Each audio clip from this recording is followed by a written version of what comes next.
ಎಲ್ಲರಿಗೂ ನಮಸ್ಕಾರ.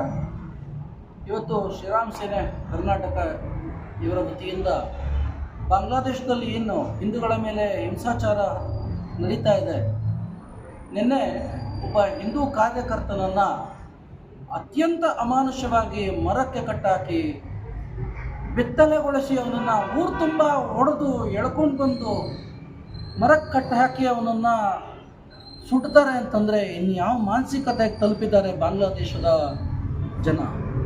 ಹಿಂದೂಗಳಿಗೆ ರಕ್ಷಣೆ ಇಲ್ಲ.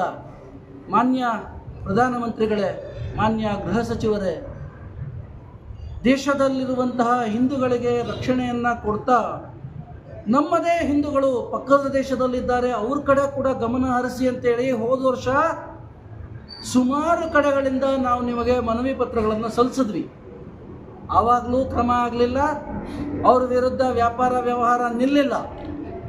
ಈಗಲೂ ಅವರಿಗೆ ಬೇಕಾದಂಥ ಸಹಕಾರ ಸವಲತ್ತುಗಳನ್ನು ವ್ಯಾಪಾರಗಳನ್ನು ಮಾಡ್ತಾನೇ ಇದ್ದೀರಿ. ಅವರೊಂದಿಗೆ ಹಿಂದೂಗಳ ಇನ್ನೆಷ್ಟು ಬಲಿ ಬೇಕು ನಿಮ್ಮ ವ್ಯಾಪಾರ ವ್ಯವಹಾರಗಳನ್ನು ನಿಲ್ಲಿಸಲಿಕ್ಕೆ, ರಾಜತಾಂತ್ರಿಕವಾಗಿ ಅವರಿಗೆ ಹೊಡೆತವನ್ನು ಕೊಡಲಿಕ್ಕೆ.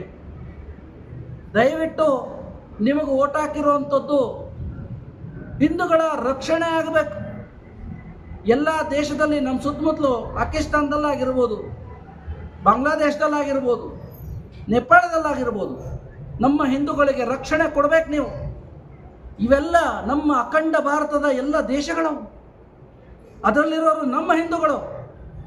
ಇವರಿಗೆ ರಕ್ಷಣೆ ಕೊಡಬೇಕು. ಇದರ ವಿರುದ್ಧ ಕಾನೂನು ಕ್ರಮ ಕೈಗೊಳ್ಳಬೇಕು.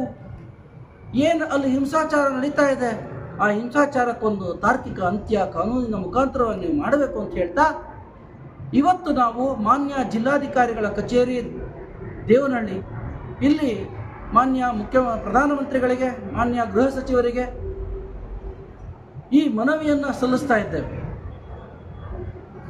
ವಿಶೇಷವಾಗಿ ನಮ್ಮ ಹಿಂದೂ ಕಾರ್ಯಕರ್ತರು ಮತ್ತು ಹಿಂದೂ ಬಂಧುಗಳ, ಹಿಂದೂ ತಾಯಂದಿರ, ಹಿಂದೂ ಅಕ್ಕ ತಂಗಿಯರ, ಅಣ್ಣ ತಮ್ಮಂದಿರ ರಕ್ಷಣೆ ಆಗಬೇಕು ಅಂತೇಳಿ ಇವತ್ತು ನಾವು ಈ ಮನವಿಯನ್ನು ಸಲ್ಲಿಸಿದ್ದೇವೆ. ಜೈ ಶ್ರೀರಾಮ್.